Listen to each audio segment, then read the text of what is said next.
Welcome to Catfish Weekly. Hey, I got James Smith in the show with me tonight. Patriot James, how you doing? We're doing great tonight, Lyle. Good to see you. Hope everybody's doing good, my friend. Absolutely, man. I think I talked to you a little bit yesterday evening or today or something, and Cindy and I made a flying trip. It really wasn't too bad. We left Friday morning really, really early and drove to the other side of Nashville, Tennessee, to my great nephew's wedding. We made it down there in time Friday night for the rehearsal dinner and seen everybody and got up the next day, and they had a beautiful wedding in a really cool old rustic mill, and they called it the mill, and it was an old textile mill that they had renovated, and that's where the wedding was at. And they had a big wedding, and we had a really good time, and then drove back 9 hours yesterday. Left early in the morning, got home late yesterday afternoon, and took the dog with us. She was glad to get home. Cindy was glad to get home, and old Lyle was really glad to be home. Oh, I'm sure. Then you get home and you get all your stuff unloaded and bring it in the house. It's kind of like going on a fishing trip, and you sit down and you need to go to sleep, and you can't sleep. Nope.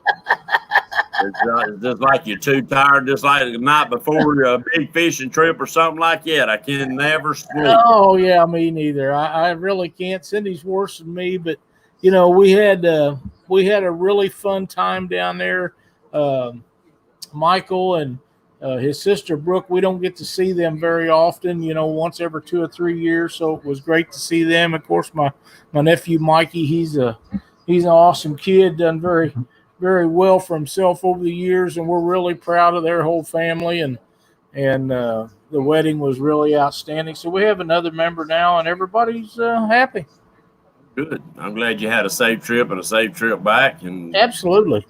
I'm trying to figure out how much further it is from there on over to where you guys are at. Well, when I went to the Catfish conference, I had to come through that area, and it seems like that's another 5.5 hours to here. And I'm guessing. Right. That sounds about what I figured. Now, am I wrong? But I think I heard through the grapevine that you might be down here for Mr. Jeff's tournament. We're talking about it. Cindy said that we could go, and I would really like to do that. I would like to run over there and see you guys. And I'm going to tell you right now, James, if it's 100 degrees like it's been around here the last few, I'm probably not coming. And let me tell you, and the Carolina humidity is it's a dripper. Dude. It's a dripper. And in August, you could actually have a cool day, but most of the time, the dog days of August is whooping tail, and it ain't playing. Taking names, kind of like it is right now. Tomorrow, when we left Friday, the weather forecast for Tuesday, tomorrow, was supposed to be a 106. And now they've reduced that to where it's like 97 or 98. And I'm glad they did. But let's face it, how much difference is that? Yeah, we don't get a whole lot of the 100-degree days here. And I think it's because we got the mountains on one side of us and the beaches on the other side. It kind of helps keep the air stirred up a little bit. That'd be cool. But when we do that, we got that ocean moisture, and then the mountains lock it in on top of us.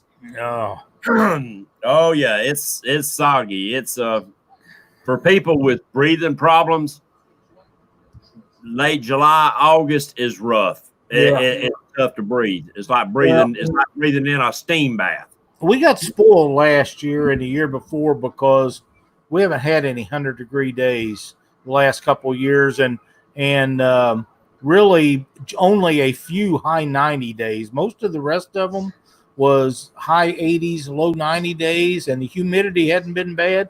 But believe me, it's making up for it this year. So yes. But like I say, a couple of weeks ago, Chris come down, his son, and we have new heating and air conditioning system put in the house. And man, it is working like it's supposed to. Yes, sir. Cindy called the house yesterday afternoon when we got a couple hours away and turned the thermostat down on her phone, and we got here. It was just right. So there you go. Wow, we got a whole pile of people in chat tonight. Yeah, there's a lot of them in there, and they're going to town. Let's name off a few of them here, James. All right, I'm seeing James Dockery, Team Wampus Catfish Headhunters, Kentucky Catfishing. Jaw Jerker, Maurice is in here. Maurice is always in here. You know, yep, he is. He's a cool guy, man. Yeah, big supporter. Chunky Cats. Quarantine Tune Blues. That's a hard name to say. It is. Avid, Ernie Brown. We got all kinds of them. We do. We got Kentucky Catman Outdoors and Kentucky Catfishing. Betty Jean, Avid. Let's see. Mike Greenwell. Glad to see Mike. Ernie Brown, James Dockery. Junior Warscow. Michael Murillo, Hook Catfishing. Catfishing Pappy.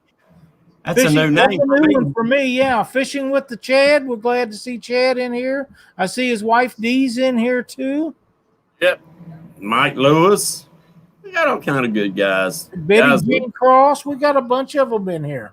Yep. Guys, we appreciate each and every one of you coming into the shows. Joe Buck 66, Nebraska Wildcats. We do have a lot of them in here tonight, James, and we are happy that they're all in here watching the show and sharing the good times. And would like to ask that you not have Richard Ward. Thanks for joining. Do any political posting tonight? I've had enough of that for today, so I would appreciate it if you don't make any political type post, and I think that would just be great. Sir, JNC No Limit TV. I think that's JNC. Used to see him all the time as a truck driver. Maybe. Ohio Catfish, Junior Proctor. We got all kind of good channels, guys. A lot of new names, a lot of new faces. If you're not subscribed up to them people, check them out. Yep, Leroy Honeycutt. We also have one that just flew by and I missed it. Let's see if I can find it here. It was one of the JNC No Limit TV. That's him. Okay. There was another one. Creole Catfishing. That was a new one for me. Jason Lamb. Awesome. Glad to see all you guys. Yeah. Sandhill Cats Hunter. John Gersh said he got his package today. Awesome. Thank you, sir. Thank you. Hope you catch a bunch on them. I'm sure he will. That's them hand-tied jigs, wasn't it? Mm-hmm. Yep.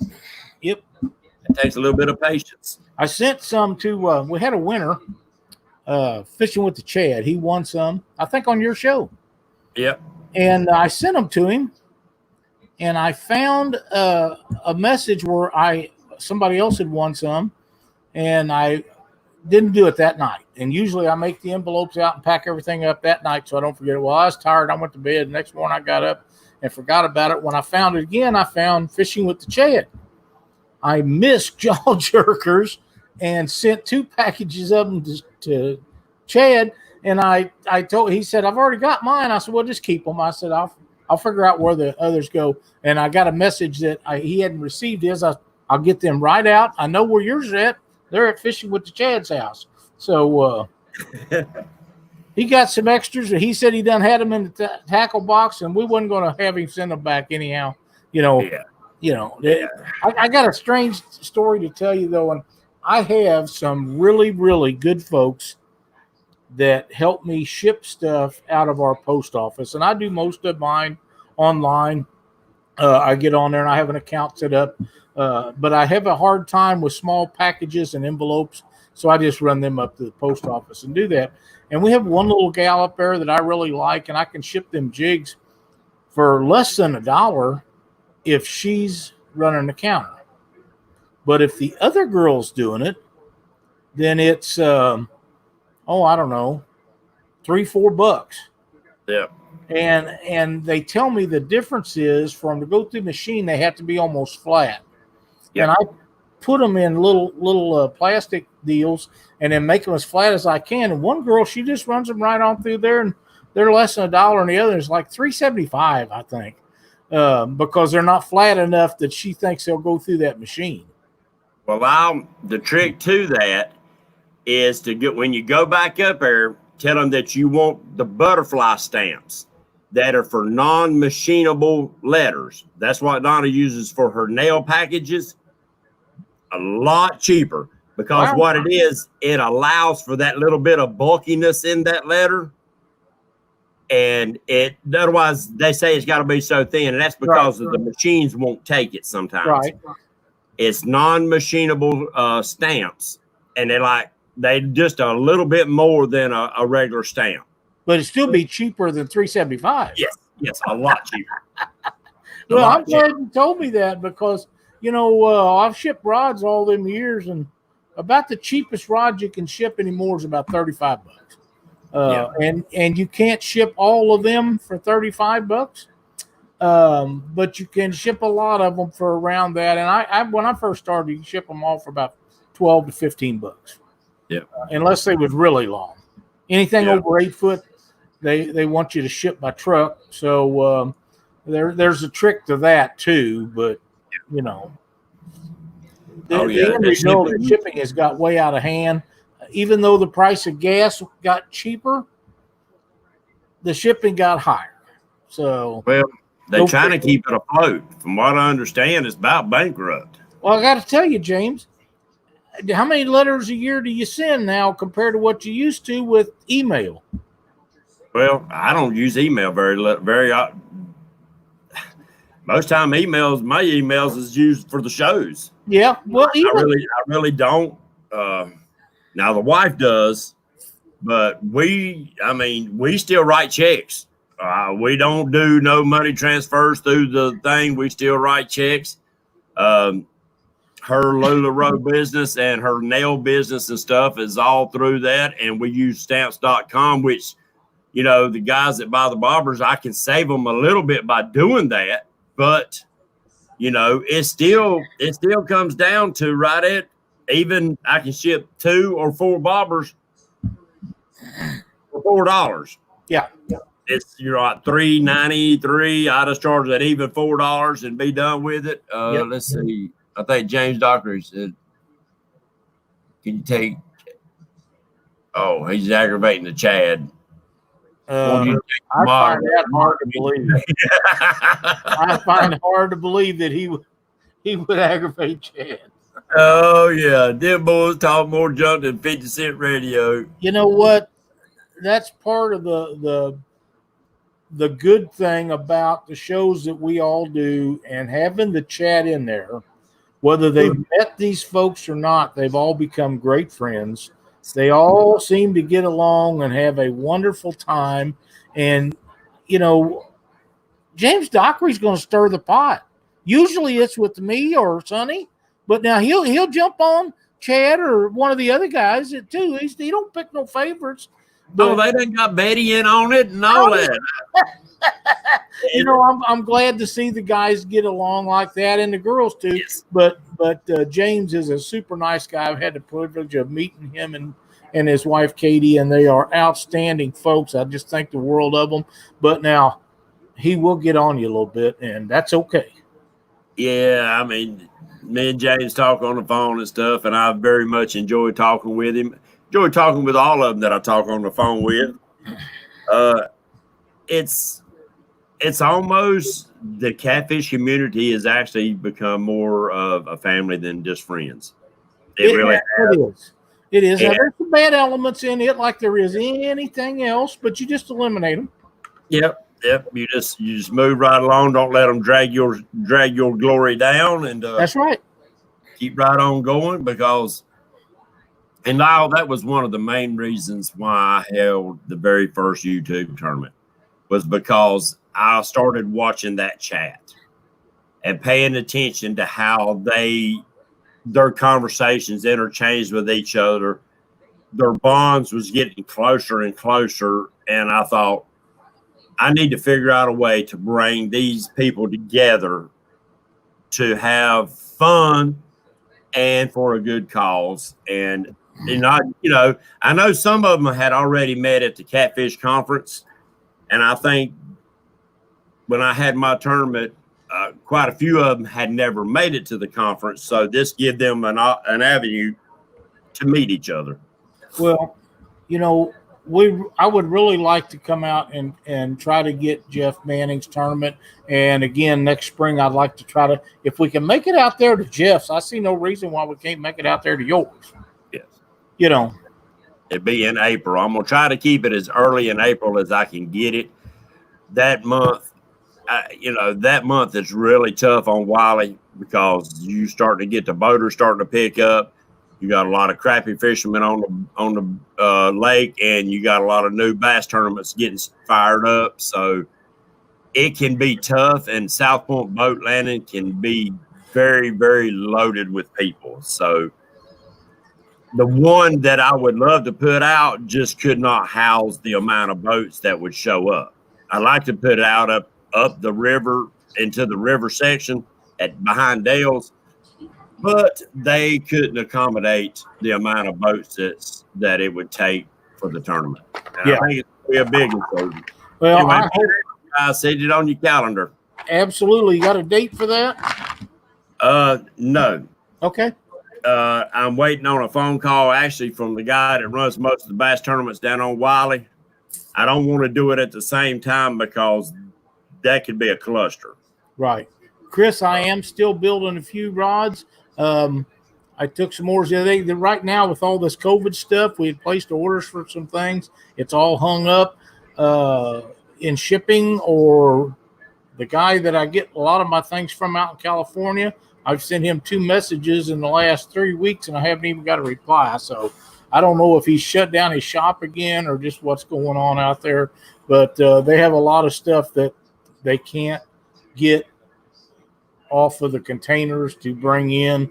There's only so much stuff that you get for rod building that's actually made in the United States. Now, some of it is, and I use as much of that as I possibly can, but some of it's not. And some of the stuff that we used to get that was made in the United States they no longer do it, and you have to get it from China or wherever it comes from. But, we still do a few. But right now, things are really, really hard to come by. And there is Dieter Melhorn. Yeah.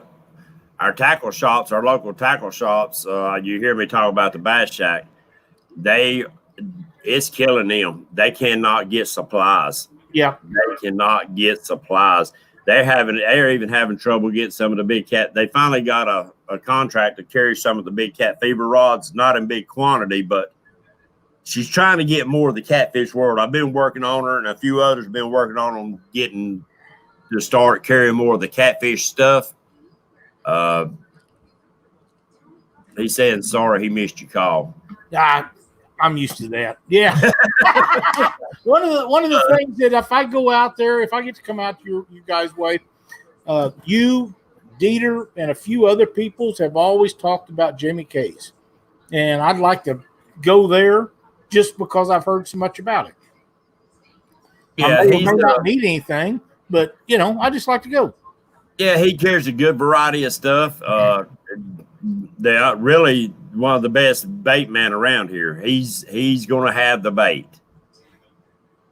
So he's going to have the bait all different sizes, and usually it's perch and shad. Being in South Carolina, he can't really carry much of anything else. But yeah, he's got it set up right. Perch and shad, is that 2 of your main go-to baits? Yes. You don't have skipjack out there as we do here, right?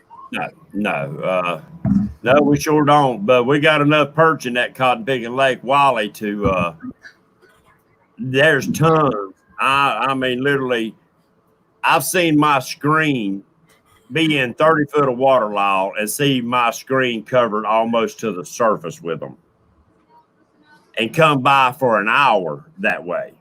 That sounds like Asian carp out here. Yeah, but these are white perch, look like, it's almost like a. If you didn't know, you would think it's a small white bass. That's what they favor. That's what they look like when I see you guys catch them out there, and I just get hell. I'd like to fish for them while I was there too. You know, it'd be fun. Hey, when you drop that sabiki down with 6 hooks on there, and you snatch them 6 at a freaking time, I don't care who you are. That's fun. Absolutely. That's the way them skipjack are when you get into them like that, and you get 3, 4, 5, 6 of them on a time, all of them going different directions. Some of them weigh 6 ounces or 8 ounces or 10 ounces, and a couple of them weigh 2 or 3 pounds, and they're all going different directions. Man, they're a blast to catch. Oh, and that's a perfect time, like in perch, you can scan out. Me and that fish don't get along. I have trouble finding it. People will tell me they down here, and I get down there and they ain't nowhere to be found. And I've watched Dieter catch them by the hundreds. Hey, that's crazy. I pulled up beside him one day. That's when I had made my own sabiki rig, and it was tied with orange line. He told me, come up here, pull right beside his boat, Lyle.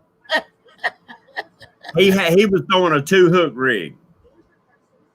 That orange line, you would have never believed it. He said it's something I was doing. I give him my rod. They wouldn't hit it. I tied it with that. I had that whisker sinker line, that orange line, and they wouldn't touch it. They would not touch it. So, guys, there you go. Little bitty things that you think don't make a difference. I would have never believed the way white perch eat. They'll eat their own. Right. You seen Peter and everybody, we use the white perch chunks of meat on the hook, and they'll eat their own. You would never thought that the daggum orange line would have made that big a difference, but it did. I believe that catfish will eat their own. I know that they will, in fact. But I don't think all fish do. No. Well, I don't know. I know largemouth, I think largemouth will feed on the little fry. I don't think they really. I think them old green carp will eat anything. Yeah. Especially if it wiggles a little bit. You daggum right. You daggum right. See, that's my favorite bait, buddy. I know it hurts a lot of guys' feelings, but I'll cut one of them rascals up in a heartbeat. I'll throw them out there whole up to about 12 inches long. And that's a wiggling son of a gun. You got to have weight to keep that rascal down. That's a fighting little son of a gun. And how do you hook them live? I hook them through the tail. Through the tail. Yep, most time I'll use a double hook rig. If they're smaller, 8 inches or smaller, I'll just single hook it. And I hook them on the bottom side of the tail. So they're always trying to swim upright. They're pulling against that hook all the time. Yep. And, yep. They make a lot of racket. That's what I like. I want something to fight. I see people cutting the tails off of brim and stuff. And I understand their thinking on that is to try to keep them from tangling up. I want that son of a gun to fight me. Uh-oh. Indigestion. Yes. I want that son of a gun to fight as hard. I'll take that risk of it getting tangled up. Chris, we do use a lot of skipjack on the Missouri River and on the Mississippi River. Now, I've not had any success with them on the lakes. I know guys catch fish with them on the lakes, but since there's not any skipjack in Truman, Lake Ozark, Mark Twain, or any of the other big lakes, I don't think your success rate would be as good with them as it would be shad. Shad is pretty much the main thing that I use on Lake Ozark and Truman, Palm de Terre, lakes like that. But skipjack will catch catfish just about anywhere you go because of the smell and how oily they are. But if there's a natural bait like shad that they feed on year round, I think you'd be better off if you can net you some of those. Do you think it's because that fish is such an oily fish that it works so good? It works about any lake you use it. Yep, I do.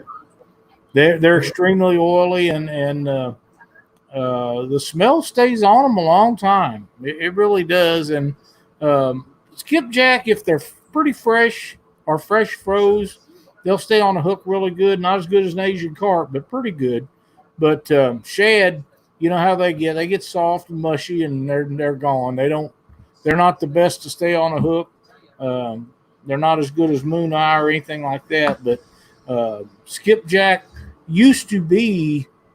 You used to could find them in the river that makes up Truman Lake and Lake Ozark. But since they put the dams in them, they're all pretty much gone now. You might find one or two here or there, but I haven't heard of anybody catching any in the lakes in years. So Do you think that they just don't reproduce in the lakes themselves? I think they've been caught out. I really do. I think guys caught them out because that river runs plumb over to Kansas, and then it comes into Missouri and makes up Truman Lake along with a couple other smaller rivers, and then then the dam between Truman and Lake Ozark is there because they can't go through that. It's huge, and then the Bagnell Dam that makes Lake Ozark on the river on the big end, it's just massive, and there's no way they'd ever go through it. No way. But my question is, do you think that maybe those lakes don't have what they need to reproduce? That's possible. That's possible. You know, because shad, I've seen Jamie McKay load his daggum boat down with shad, and I've seen some other people on the YouTube and shad catching rascals. Tons of shad throwing big cast nets, and then the next year they just as many in the water as there was the year before. Yeah. But that being said, that's why I asked, do you think that maybe that those lakes are not conducive to reproduction of that? It could be that river used to be a commercialized river before they made the lakes. They run barges and everything else through those rivers on up way up in there, hauled livestock, and I guess back in the 1800s they hauled livestock and grain and all kinds of stuff in and out of through there, textiles and different things. But as the need for electricity became more prevalent and the turbines on the dams worked so well, then that's the reason for a lot of the lakes in the Midwest. You can't make a lake out of the Mississippi River. You can't make one out of the bottom end of the Missouri River. They're just too big to control. Now they do up on the northern end up in South Dakota and places like, I think South Dakota is the last place that there's a dam on that makes a lake on the Missouri, but nothing south of there, and it's just free flowing pretty much, except for wing dikes and stuff. And I had heard a few years ago that there's not enough barge traffic on the Missouri anymore to justify maintaining the wing dikes. They was just going to let them go away as they will, and then that'd just be free flowing from South Dakota all the way to St. Louis. So when y'all get heavy floodwaters, it'll wash them wing dikes around and move them around? Or main thing I see that the floods does is makes blowholes in them. You know what I mean? Where there'll be a hole in the dike. Once it does that, the next flood, it'll just tear it all to pieces. No. I know where there's some of them at that's got blowholes. It's been like that for years and years and years. But if you want to load up on Asian carp, you can go behind most any of those wing dikes, and you can get them because the current slow back there and the vibration sets them babies off. They'll jump right in the boat with you. Have a dang. Yeah. Me and the wife been talking about taking one of those paddle boat cruises up the Mississippi. It starts down there in like Louisiana, and you can ride it all the way up. That'd be fun. That'd be fun. Yep, that would be a blast. I don't know what ports they would stop at, but I'm sure Memphis and St. Louis and probably Davenport, Iowa would be three of your main ones, and lots of others, oh, yeah. But, yeah, that would be awesome. Now, I grew up with a guy that his dad had a big fancy boat that he kept at the Louisiana, Missouri marina down there, and 4 or 5 of them people, of course, in those days we was kids and they wasn't, and they was old guys, and they had these big old houseboats, and they'd take off from Louisiana and they'd go up as far up the Mississippi as you could go in them, and they'd be gone a couple weeks, and they'd turn around, spend a time or two up there, and then they'd come back, and they'd done that every year. That'd be sweet. Yeah, but you're talking about 35, 40 cent a gallon gas in those days too. You know. Yeah. And I'm not complaining about $1.75 compared to what was it, almost $5 a gallon here a year or two ago. Oh yeah. Well, but motors are a lot more efficient than they were back then too. Absolutely.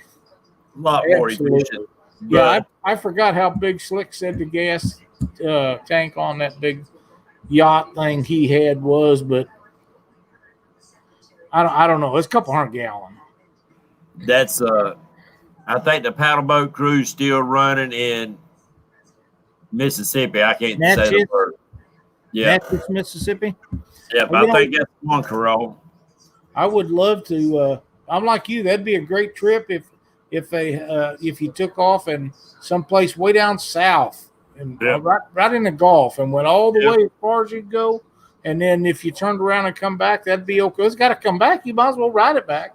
Oh yeah. That didn't mind me having a couple of daggum rod and reels out the back of the boat trolling down through there. Put you some rod rack mounts on the back of that. There you go. You got to clear that before you crawl in that boat, though, James. Yes, sir. Oh man, yeah, that'd be a lot of fun. Can you imagine the gas that they use going upstream? Oh, I see those barges. And when that current's really stroking, they'll be either the new diesels are very fuel efficient and they don't have a lot of black smoke. But when you're talking about 8-9 mile an hour current and they got 6 wide and 10 deep or how many ever it is, they like 60 up loaded, and they're going up that Mississippi River and that stroking old current, the rollers coming off the back of that. An hour later, they're still got you upset. Oh yeah, they pouring the coal to it, ain't they? Yeah, but they still they've got those motors where they're pretty efficient. You get some black smoke, but not like it was 30 years ago. I mean, it was really black for forever. You know, you could see them babies coming either direction for miles, but you know they're pretty efficient. And the thing that really have to watch about now, especially if you're out there at night, is they're so quiet these days that they'll sneak right up on you if you're not paying attention. And it's a great idea if you fish any of the big rivers that have those big barges on them, that one person is facing each direction watching to keep you from getting run over, because they can't stop them babies. Oh. So you don't want to get in a bind on them. We've had some accidents like that over the last few years, not in the last year or two, but there's been some pretty bad ones, and people got killed and stuff. And it's just a safety deal. If one person's facing one direction, one's facing the other way, and you take turns. So you take turns catching fish and different things, and have your life, everything working like it's supposed to.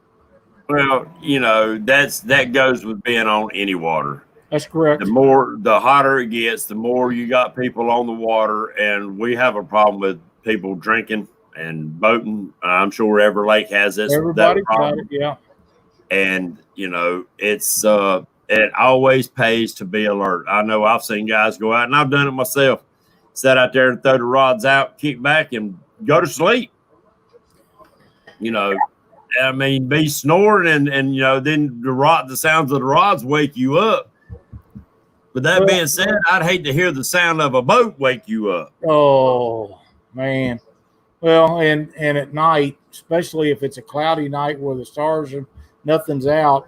Of course, them lights off them barges, they'll hit you a mile away or so. But right. Like I say, if you're one of the things that gets you is like St. Louis, downtown St. Louis, or below the Alton Dam. There's so much stuff going on down there, and so much boat traffic and barge traffic that they'll just sneak up on you right quick before you know it. So, because you got so much other activity going on that you Mm-hmm. get kind of complacent in where you're sitting, don't you? That's right. Now, one of the favorite places that Cindy and I used to fish was below the Clarksville Dam, and it doesn't matter if it's the Clarksville Dam or the Alton Dam or Winfield or whichever one it is. It doesn't make any difference. They're lit up. So you don't have to actually have any lights in your boat unless you just want to.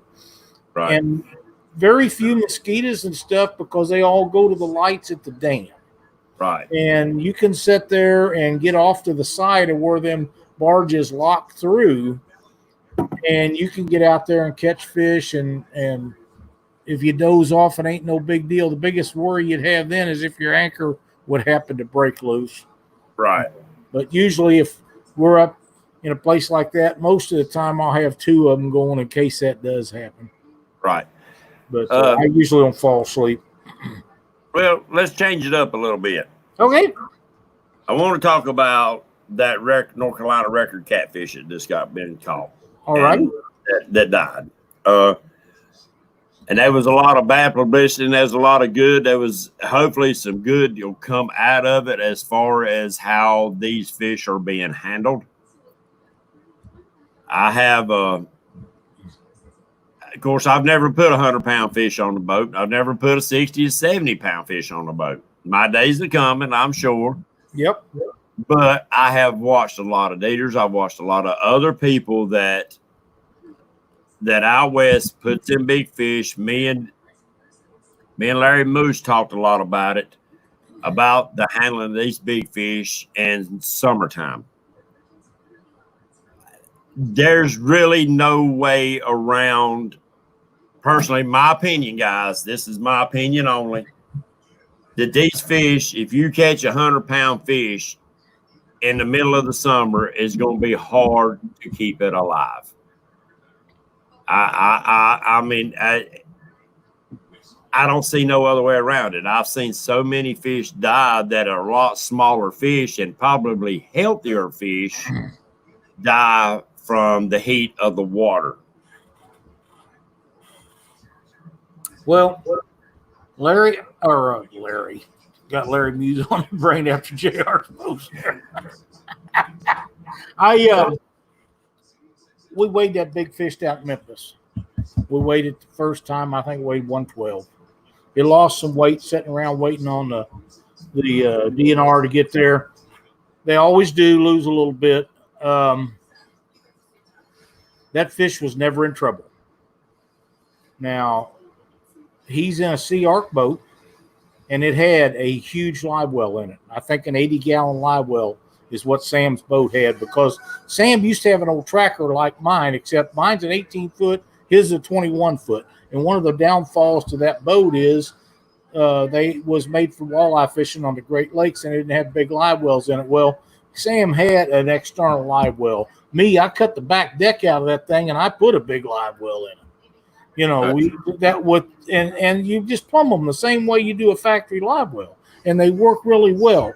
One of the things is, and I was shocked at the fact that fish never got in trouble, but it didn't, because we was up in a cove, and the water was hot.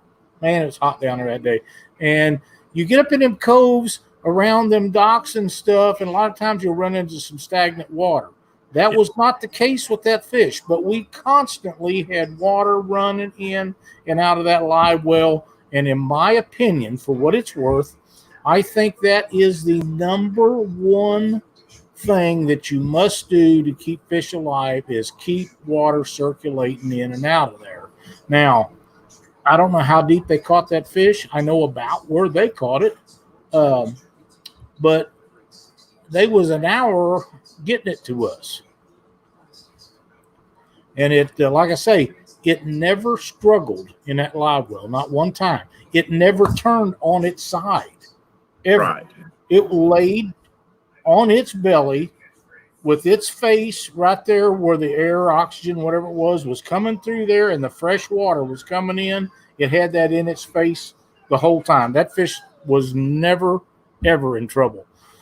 You're So exactly right. Team Wampus Cat was talking about there needs to be a DNR representative certified to weigh a record fish within 2 hours of any lake at all times. I would go Exactly. for that, but you're not going to get anybody to specify one guy to do that. Now, here's my solution to that. Any place that there is a tournament, whether it be Memphis, whether it be St. Louis, whether it be out on Lake Wiley, if you're having catfish tournament, any place they have to have a set of scales to weigh them fish. And in our state of Missouri, they must be legal for trade, certified by the agriculture department. So that's all you need to weigh the fish. But in Missouri, you have to have a member of the Missouri Conservation Department, an agent of the state, call them a conservation agent, whatever you want to do them. They're the people that write your tickets. One of them has to come down and see that the fish is alive, see the fish weighed, and they have to document that is a certified scale and it has a current sticker on it from the agriculture department. It don't cost you anything. They come to your house and do that and certify them once a year, and it's good for a year. Never had any problems getting any of that done. The problem is getting an agent to show up in a reasonable amount of time. Now, I got an agent that lives one street over directly behind the house across the street from me. Nice guy. Think the world of him. But if he's not at work, if he's not on duty, I don't have his personal number. Who are you going to get? How many people act? There's guys like Dieter. He knows that the agent in his area's name, probably got his phone number, but most people don't. Most people don't, because most people don't think they're going to go out there and catch a state record fish. So there needs to be a way that you can get a hold of someone and get them in and get them weighed within, I think, an hour. I think that there's no reason that fish should be had for over an hour, and if they want to keep it at that point, that fish, once you catch it, it belongs to you, whether it be James Smith or Lyle Stokes or James Dockery or Big Nasty or whoever catches it. That's their fish. Now, if they want to take that baby home and eat it, you shouldn't mouth them and tell them, oh, you got to release that, because it's not yours to say that about. Do I prefer them big fish to be released? Absolutely, I do, because they're not fit to eat anyhow. The good fish eating ones are the small ones, but it's not mine to make that decision about. I used to be terrible about that, but I've learned that it's a lot easier to try to visit with them and try to get them to turn the next big one loose, especially a fish that size. It's got to be anywhere from 20 to 30 years old. In Missouri, they have claimed that they've caught fish and weighed them that was over 30 years. 30 years old. Now, that's got to be on its last of its life cycle. It may live several years more, but it might not live through the night. You don't know what natural causes. So it's a shame that fish died. But from what I have seen and read and watched videos and stuff about, they've done everything they possibly could do. And if you was going to ever lay any blame, which you should not, but if you was going to, it's the fact that it just took too long to get somebody out there. And it was 5 hours on that one in Memphis. We was in Memphis, 5 hours to get an agent down there. I'd say Wampus Cat was down there on Santee Cooper when they caught that 113. And it was 8 hours before DNR ever showed up. And three game wardens was there with the fish. Yeah, there's no reason for that. Why can't the game wardens be certified to verify those stuff? Well, Hills Landing has a certified scale. They should. Now in Missouri, any one of them could have signed the paperwork for that. They all got it with them. In Missouri, they've all got that paperwork with them. And all they got to do is see it weighed on certified scales, make sure the sticker's up to date, and it's a done deal. That's done. The way it should be. And that's the way it should be, and that's where you need to work to get your state regulations changed. There's a lot of and I see this all the time, and I've tried to tell these guys, and they know Caprende, all these regulations that you don't like or need to be changed, like that one, then work to get them changed, because people keep saying, well, we need this regulation in our state. Until catfish or a game fish in your state, you ain't never going to get them regulations you want. You can quit blowing smoke up your butt and everything else, because unless it's a game fish, you are not going to get them regulations. I made a list 2 years in a row of 9 states that I dealt with, and they was almost word for word of a list of things that had to happen to get regulations that everybody wanted. I posted it 2 years in a row, and I finally took them down because the people that wanted to get them regulations wouldn't listen, and they wouldn't do what we listed out. And I finally just said, to hell with it. I'm not doing it anymore. And I've lost all respect for the people that's trying to get regulations because they won't do what it takes to get them. And the first thing is they have to be a game fish. Until that's done, you're never going to get them regulations done. And, and that's where it's going to come. I mean, with this being said, and I know I might be stepping on some toes, but Lake Wiley is getting crowded. I'll say that. I haven't had a chance to get out, but I've heard a lot of guys talking about that there's a ton of catfishermen on there, and that's a good thing. Yeah. Reason being, the more people that call your legislators, that call the people in charge, the more you are apt to get things changed. That's right. But if we sit back on our thumb and say, well, somebody else will do it, then guess what? That somebody don't exist. Right. James, Dockery has made a comment on here, but they say that they are not qualified to tell you what kind of fish they are. James, I have been pulled over by game wardens on the river, water patrol on the river. I have been checked rabbit hunting, deer hunting. The only time, one time, there was a lady game warden that I had shot a duck that was a cross between a tame duck and a mallard. Had a green head but full white wings with the patches on it. And I asked her what kind of duck it was, and she did not know. And I didn't expect her to know, and I knew most she wouldn't, because I'd seen that before. But it was a cross between a wild. Other than that, if you show them a catfish, they're going to tell you what kind of catfish it is. And if they don't know a blue from a channel and a channel from a flathead, they probably are in the wrong line of work. They probably shouldn't be writing tickets as a conservation agent. Yeah, team keeping it real, talking about you're not getting anywhere just talking about it. No, you're right, Richard. It takes you got to put legs on that stuff. That's right. Now, but I was just wanting to bring up about that record fish, because I think that, to me, fish that size has got to be handled different than a 20-pounder or a 30-pounder. Absolutely. And I want my grandbabies, I want everybody's grandkids or kids on here to be able to still catch those monster fish. But at the same time, I realize that whoever caught that fish, that's their fish. If they want to take it home and mount it on a wall, or they want to take it home and feed it to the family, that is their choice. I don't like it, but I can't take that away from them, and I wouldn't. No, I wouldn't take it away from them. I wouldn't either, but I would try to educate them on other big fish. And, everybody says, well, nobody ever listens to you. Well, they do. I have convinced several people, and the very first one that I ever convinced to put big fish back was Paul Ragsdale. And I was so proud of that, because he was the first guy that I ever got through to. And still today, he don't keep big fish. Even if they're channel cat and he's fishing the little lake that he lives by, if it's a bigger one, he puts him back and keeps the smaller one. And I consider that a success story.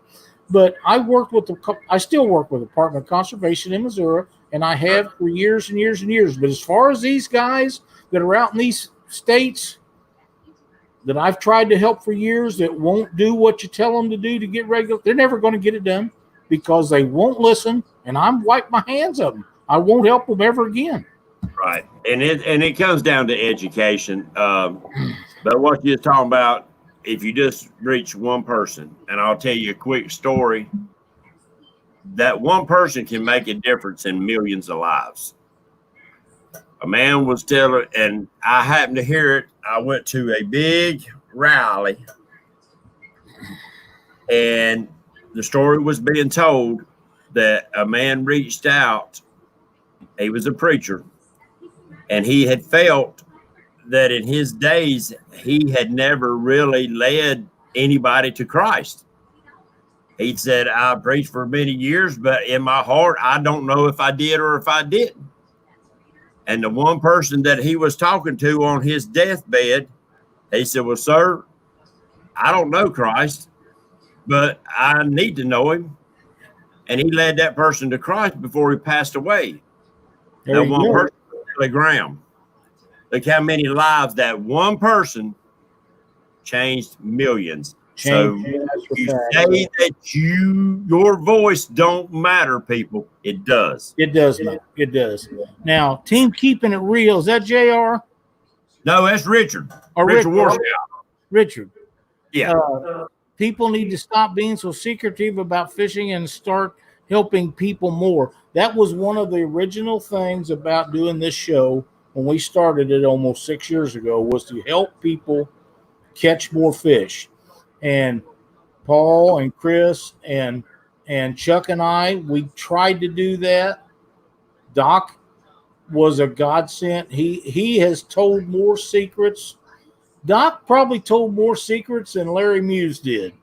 And Larry will tell anybody anything if you ask him. And you know, if you're nice to Larry, he'll help you catch fish. Doc Lang is another one. He was the same way.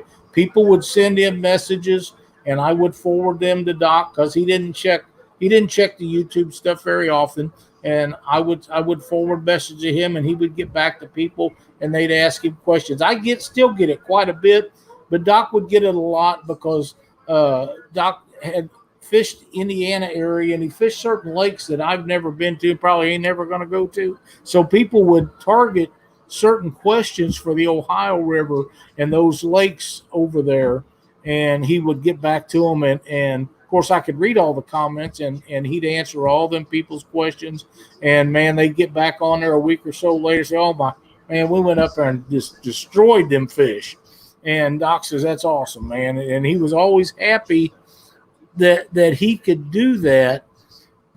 But a lot of times when people are telling you stuff like in seminars, and it wouldn't matter if it was you or me or JR or Dieter or Doc or whoever it is, they'll tell you something in a seminar, and you can ask a question and they'll tell you an answer, but you have to listen to the answer.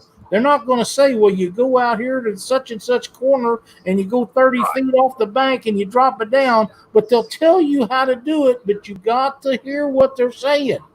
And that's where a lot of people falter. Right. And, you know, I've talked to quite a few around here, Dieter, JR, Matthew Anthony, some great fishermen, Richard. And I said, you know, man, give me a hint. I don't want to know exactly where you're catching them. I want to know why you chose that area that you're catching them. Yeah. What made you choose that spot or that water or that structure or that ledge? That's what I want to know. I want to find my own spots because there's spots on all these waters that's never had a hook thrown in. Right. Not every piece of water's been fished. It's well, maybe. I don't know. There's been a lot of fishing going on over the years. With that dragging technique, they cover a lot of water now, can't they? One of the biggest questions that I'm asked every time we're at a tournament, how deep are you catching them? Yeah. They don't want to know what kind of structure they're on. They don't want to know if you're in the outside bin on a corner. They want to know how deep are they. Yeah, because if you tell them you'll tell them how deep you're catching them, they'll find them. Yeah, they'll find them because there'll be structure at that depth, or there'll be an outside bend, or they'll see you in an outside bend or an inside bend or on a sand flat. Or if you'll tell them the depth, they'll find the fish. Oh, that's the number one question that I'm asked at tournaments is how deep are they? Now you tell that, you know, especially new people that are real new to catfishing, that's, you know, they used to going out with grandpa and throwing chicken livers and worms and stuff like that. and you tell them you catching 20s, 30s, and 40s in 2 foot of water, they just don't know what to think about that. That's right, because nobody They ever want the deepest hole. They want the deepest hole in that water because that's what they've heard all their life. That's exactly right. That's 100% correct. And one of the most fun things is everybody, you're asked, you ever go through a weigh-in line? I said, what was you using for bait? Well, everybody skipjack. Shad. We got, Cindy and I won a tournament one time up on the Mississippi River, and them guys said, what was you using for bait? I said, 2-year-old shad that I had froze in my freezer at home. Is all I had at home, and I brought it, and we didn't catch none. And they all thought I was lying to them.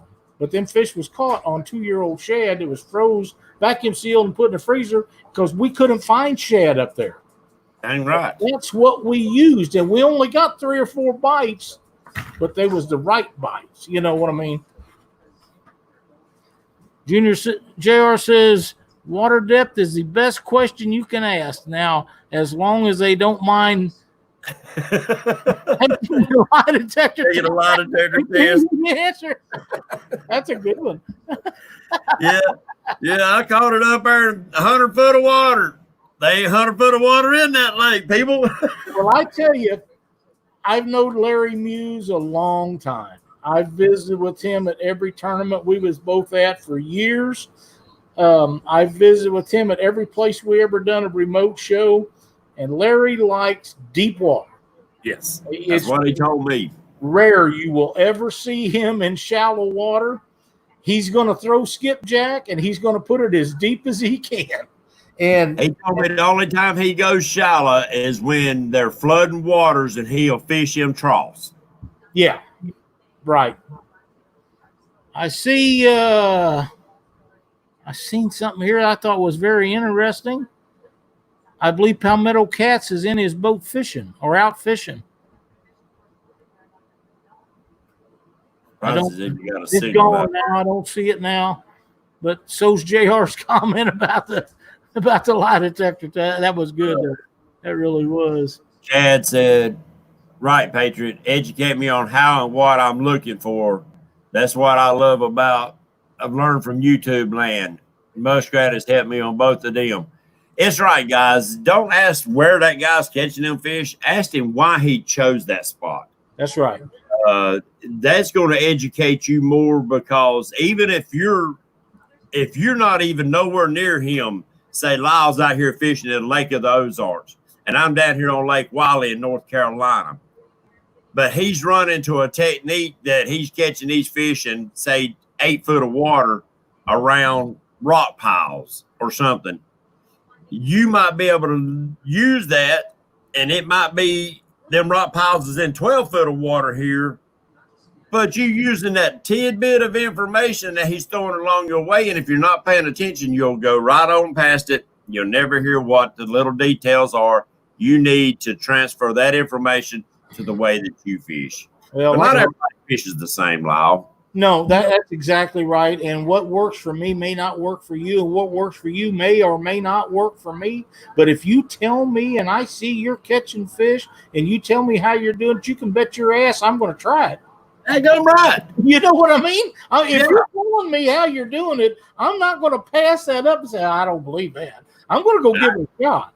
I'll tell you what, until this January when I went out with Team Wampus Cat, you would have never told me that in January we was catching catfish in 2 and 3 and 4 foot of water. You would have never made me believe that. Yep. And we had a heck of a day. Yeah, I'm going to tell you, James, I'm not a real shallow. Cindy gets on me. She said, how come you don't ever want to go shallow? I said, ain't no fish up there shallow.